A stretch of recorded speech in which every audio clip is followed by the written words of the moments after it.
ममता बनर्जी की पार्टी में बगावत अब सिर्फ बगावत नहीं रह गई है। मामला सीधे सीधे पार्टी के अस्तित्व, चुनाव चिन्ह और राजनीतिक विरासत तक पहुंच गया है। और अब इस पूरे ड्रामे में एक नया ट्विस्ट आ गया है। तृणमूल कांग्रेस के बागी सांसदों ने ऐलान कर दिया है कि वो अब एक दूसरी पार्टी में विलय करने जा रहे हैं और एनडीए के साथ मिलकर प्रधानमंत्री नरेंद्र मोदी के नेतृत्व में काम करेंगे। नमस्कार, मैं हूं सिद्धार्थ प्रकाश। पश्चिम बंगाल की राजनीति में इस वक्त जो कुछ हो रहा है वो बेहद दिलचस्प है। तृणमूल कांग्रेस के भीतर बने 20 सांसदों के बागी गुट ने लोकसभा स्पीकर ओम बिरला से मुलाकात की और इसके बाद बड़ा ऐलान किया। इस गुट की नेता काकोली घोष दस्तीदार ने कहा कि उनका समूह अब नेशनलिस्ट सिटीजन्स पार्टी यानी एनसीपी में विलय करेगा। ये त्रिपुरा की एक छोटी क्षेत्रीय पार्टी है। काकोली घोष ने दावा किया कि उनके पास तृणमूल के लोकसभा सांसदों का 2/3 समर्थन है और इसलिए वो एनडीए का हिस्सा बनकर प्रधानमंत्री नरेंद्र मोदी के नेतृत्व में काम करेंगे। यहीं से कहानी और दिलचस्प हो जाती है। सवाल उठता है कि अगर ये लोग तृणमूल से अलग हो चुके हैं तो सीधे नई पार्टी क्यों नहीं बना ली? सूत्रों के मुताबिक इसकी वजह कानूनी पेचीदगियां हैं।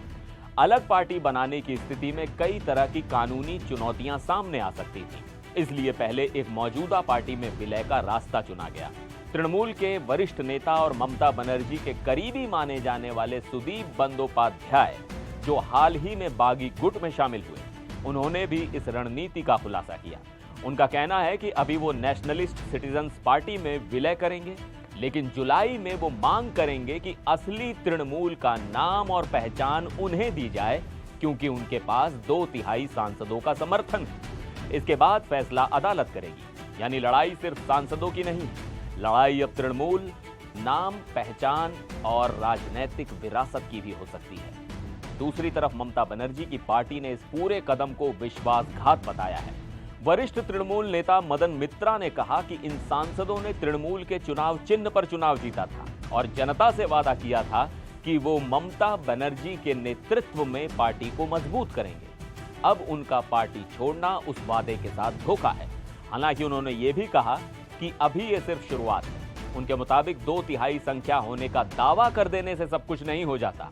आगे कई कानूनी और संवैधानिक प्रक्रियाएं बाकी हैं। अब दिलचस्प बात यह है कि बागी गुट के कदम उठाने से पहले तृणमूल ने अपनी चाल चल दी थी। पार्टी की सांसद सागरिका घोष और कीर्ति आजाद लोकसभा स्पीकर ओम बिरला से मिले। वो अभिषेक बनर्जी की तरफ से एक पत्र लेकर पहुंचे थे। इस पत्र में कहा गया कि किसी भी राजनीतिक दल में सर्वोच्च संस्था पार्टी होती है, न कि उसका विधायी दल। इसलिए कुछ सांसद मिलकर समानांतर तृणमूल गुट नहीं बना सकते। पत्र में अदालत के आदेशों का भी हवाला दिया गया। उसमें कहा गया कि कानून किसी राजनीतिक दल के टुकड़े होकर अलग अलग गुट बनने को मान्यता नहीं देता। अगर 2 गुट खुद को असली पार्टी बताते हैं तो ये तय करना होगा कि वास्तविक राजनीतिक पार्टी कौन है। अब सबसे बड़ा सवाल यही है कि क्या बागी गुट वाकई तृणमूल की राजनीतिक पहचान पर दावा कर पाएगा? क्या अदालत उनके पक्ष में जाएगी? और क्या ममता बनर्जी अपनी पार्टी को इस सबसे बड़े राजनीतिक संकट से निकाल पाएंगे? आपको क्या लगता है, तृणमूल का भविष्य किसके हाथ में है?